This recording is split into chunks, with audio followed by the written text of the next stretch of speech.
Este é o trabalho de conclusão de curso do aluno João Marcelo de Rezende de Souza, intitulado Feiras Livres em Niterói e Maricá, Rio de Janeiro, uma análise de gestão desses canais de venda.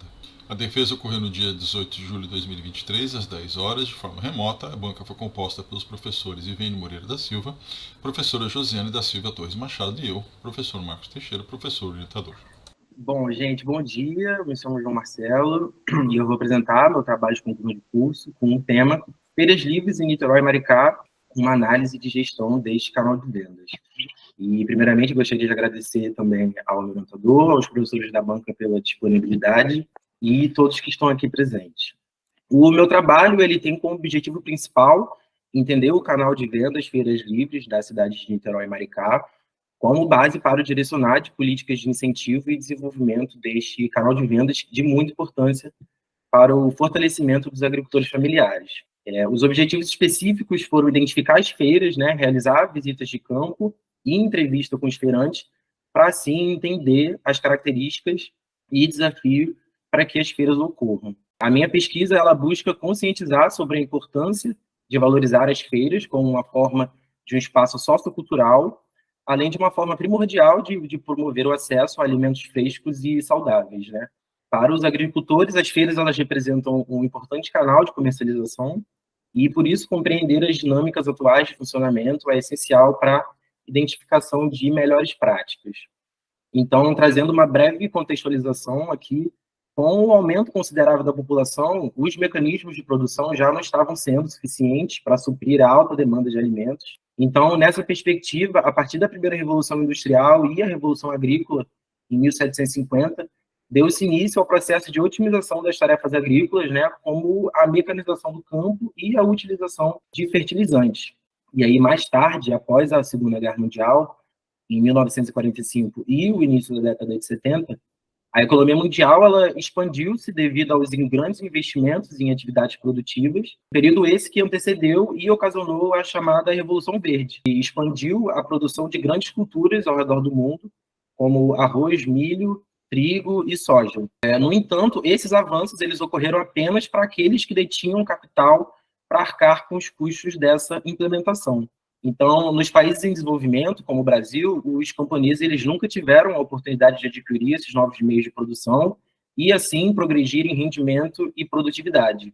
Eles, na verdade, foram empobrecidos, expulsos do campo e sofreram as maiores consequências dessas revoluções, que ampliaram os efeitos negativos tanto no meio ambiente quanto na sociedade.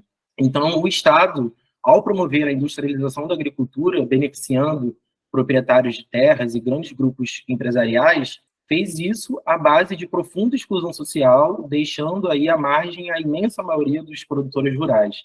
E, além de tudo, nesse período, o governo também apoiava a criação de lojas de autosserviço, com a finalidade de controlar os preços do comércio alimentar.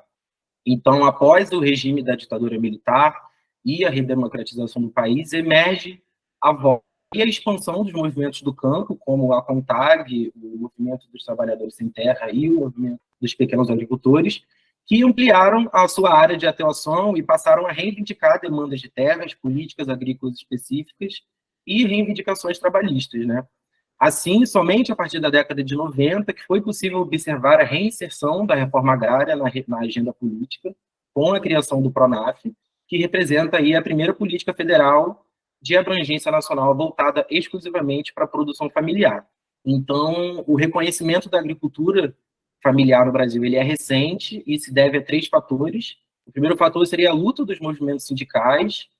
O segundo, os debates e pressão por parte de cientistas sociais. E, em terceiro lugar, a atuação do Estado, que, através de políticas públicas, passou a reconhecer e dar visibilidade ao setor. Então, a lógica de um mercado alternativo para a comercialização de produtos agrícolas, ela visou contornar as dificuldades impostas pelo avanço dos mercados globalizados, que também se beneficiaram com o avanço dos sistemas de transporte, né, e distribuição, que ampliou aí as escalas e distâncias de transação dos alimentos. Então, observa-se que há uma divisão nas cadeias agroalimentares que suprem a demanda da população. Por um lado, nós temos o sistema agroalimentar convencional, que é caracterizado por canais de vendas longos, um maior número de intermediários, o que resulta numa menor conexão entre o produtor e o consumidor. e a gestão geralmente ocorre por contratos. E, por outro lado, existem as redes agroalimentares alternativas, que são caracterizadas por canais de vendas mais curtos, com no máximo um intermediário, com uma maior conexão entre o produtor e o consumidor, promovendo a segurança alimentar e geralmente é gerida por uma autogestão. Os circuitos curtos de comercialização, eles são alguma das formas de fomentar ou abastecer essas redes agroalimentares alternativas. Uma dessas formas é a Feira Livre, que é o tema central do trabalho. A Feira Livre ela é caracterizada, né, uma atividade mercantil de caráter cíclico, ela é realizada em local público previamente designado pela administração regional, com instalações provisórias e removíveis, que pode ocorrer em ruas e praças, né? E elas são consideradas, além de um espaço de comercialização, também um espaço socioeconômico, cultural e educativo, que vem resistindo às exigências do sistema convencional há décadas. Então, para atingir os objetivos do trabalho, né, tratando-se de uma pesquisa qualitativa com aspectos quantitativos descritivos, foram utilizadas algumas ferramentas de pesquisa para a coleta de dados, como revisão bibliográfica, visitas de campo. Eu elaborei entrevistas semi-estruturadas, observação ativa e também a análise de documentos. Então, agora falando de resultados, logo no mapeamento das feiras, foi observada a necessidade de dividir o grupo de estudo em dois subgrupos, né? As feiras livres convencionais e as feiras livres ecológicas. Essa divisão ela se dá basicamente pela diferença entre a sua organização interna, aparente, e a participação ou não de feirantes agricultores familiares. As feiras convencionais elas são caracterizadas pela alta participação de feirantes comerciantes, e os feirantes comerciantes são os feirantes que abastecem os seus estoques em centros de distribuição, como o CADEG, o SEASA, além do baixo nível organizacional que essas feiras apresentam. Já as feiras livres ecológicas, elas contam com a presença de feirantes agricultores familiares e produtores agroecológicos, e geralmente são geridas por uma instituição pública ou privada. A partir do levantamento realizado, foram identificadas 14 feiras na cidade de Niterói, onde 12 delas fazem parte do estudo, já que a lista disponibilizada pela prefeitura encontrava-se desatualizada. E, da mesma forma, em Maricá foram identificadas 6 feiras, e não foi possível identificar feiras convencionais na cidade, apenas as feiras livres ecológicas, que são promovidas pela prefeitura através de suas secretarias. No entanto, nem todas as feiras de Maricá contam com produtos, né, com barracas de produtos hortifrutigranjeiros, o que reduziu o número de feiras que faz parte do estudo de 6 para 3, porque as outras feiras elas são focadas em artesanato. Então, agora eu vou apresentar alguns dados obtidos através das entrevistas aplicadas em campo, primeiramente na cidade de Niterói. Então, para esse trabalho, foram visitadas 10 feiras livres, um número aí que representa aproximadamente 84% das feiras identificadas, 119 barracas foram observadas e 62 feirantes foram entrevistados. Desses feirantes, 74,8% são feirantes comerciantes, ou seja, são feirantes que adquirem seus produtos para revenda. Então, foi constatado que apenas 25%, aproximadamente, dos feirantes entrevistados em Niterói são agricultores familiares. E esse número ele ainda é menor quando é feito o recorte de feiras convencionais.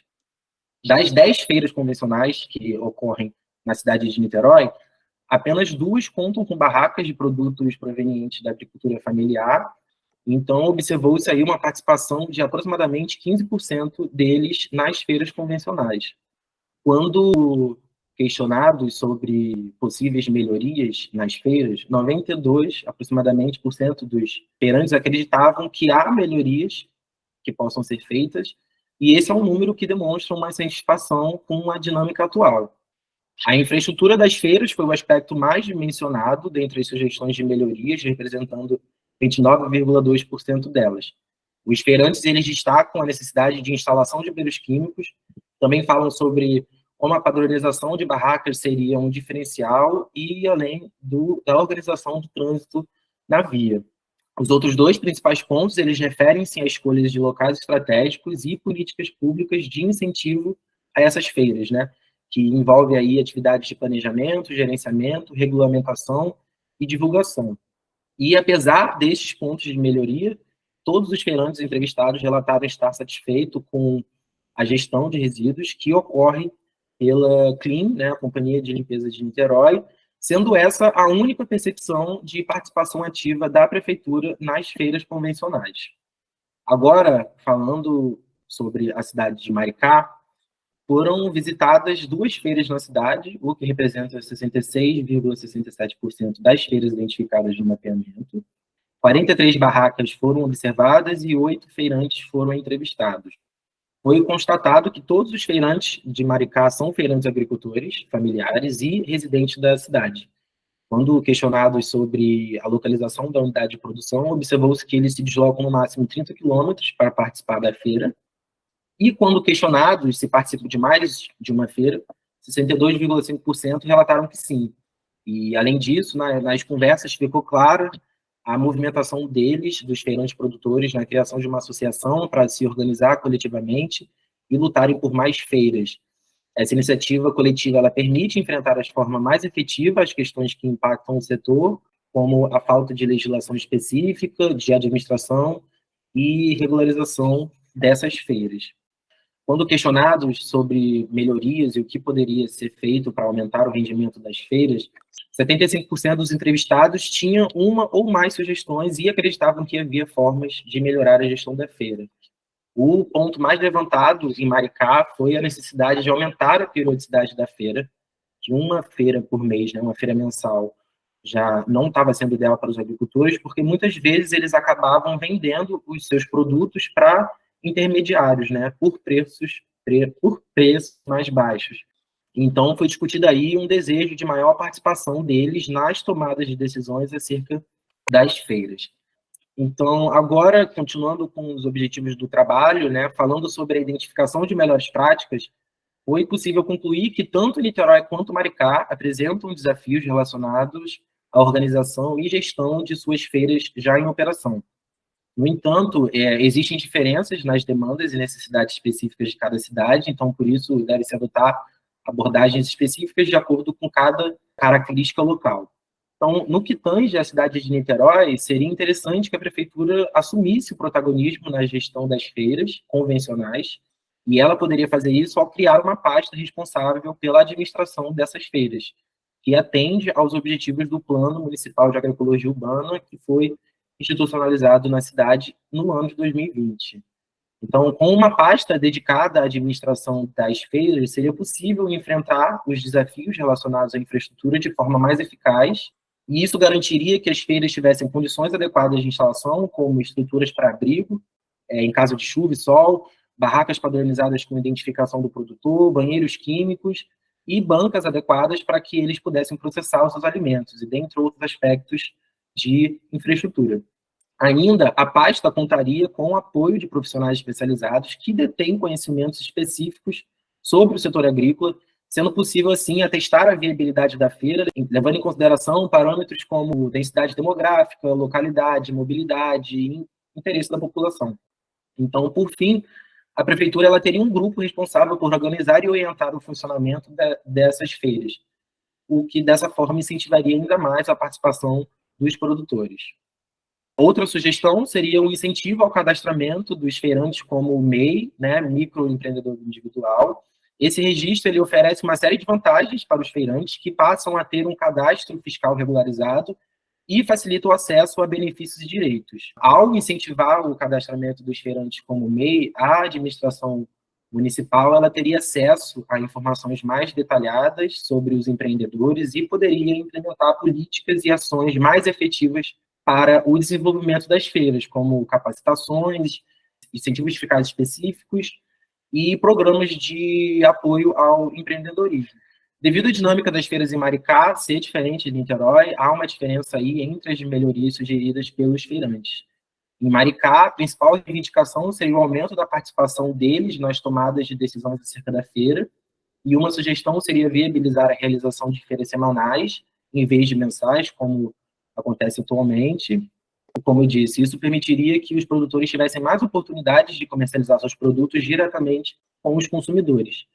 E, além disso, seria importante aumentar a oferta de barracas de produtos, de apenas produtos hortifrutigranjeiros nas feiras, né, para poder abranger aí ao máximo de produtores locais da cidade.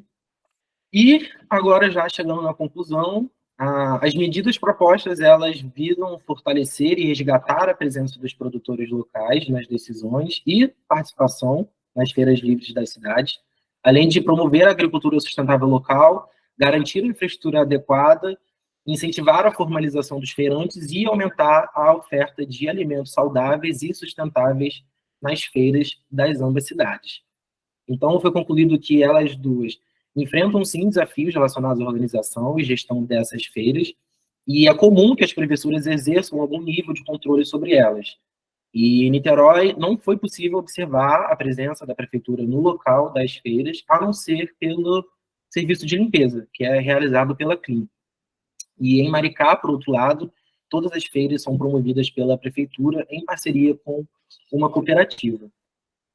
A participação de apenas 25% de produtores familiares nas feiras convencionais da cidade de Niterói se dá, além de outros motivos, devido ao baixo nível organizacional que essa feira apresenta, que o que foi observado é que as feiras em Niterói elas não apresentam característica fundamental de um circuito curto de comercialização de venda direta, uma vez que os produtores eles não estão presentes para realizar a venda e o contato direto com o consumidor, havendo um ou mais interlocutores para mediar essa compra. Então, dessa forma, a maioria das feiras em Niterói podem ser denominadas feiras livres convencionais, compostas por feirantes comerciantes que, em sua maioria, abastecem seus estoques em fornecedores e centros de distribuição, como o Ceasa e o CADEG. Niterói também obtém a maior quantidade de feiras, né, tanto convencionais quanto ecológicas, e isso ocorre devido à densidade demográfica e à demanda da população. Por outro lado, a cidade de Maricá, todas as feiras são promovidas pela prefeitura através de suas secretarias, o que resulta num nível de organização satisfatório e infraestrutura adequada para a realização das feiras. Por fim, para finalizar, vale ressaltar que as duas cidades já contam com políticas públicas de incentivo à agroecologia. Em Niterói tem o Plano Municipal de Agroecologia Urbana, que já conta com um circuito de feiras agroecológicas, que houve sua primeira edição no ano passado. A cidade também já realiza o cadastramento dos produtores agroecológicos e também tem uma parceria com a UF numa unidade produtiva em modelo agrofloresta no bairro do Muriqui. E Maricá tem um programa municipal de economia solidária, combate à pobreza e desenvolvimento econômico e social. Além disso, a cidade conta com uma fábrica de desidratados, o Caminhão do Peixe, que é uma unidade móvel que comercializa peixes frescos originados da pesca local, e o mercado público municipal, que ainda está em processo de construção e visa transformar o ponto no maior local de venda de produtos orgânicos da região, beneficiando de forma direta os produtores locais. Agradecer a presença de todos. Aqui estão algumas das minhas referências para a elaboração desse trabalho. E, mais uma vez, agradecer a presença de vocês e a atenção.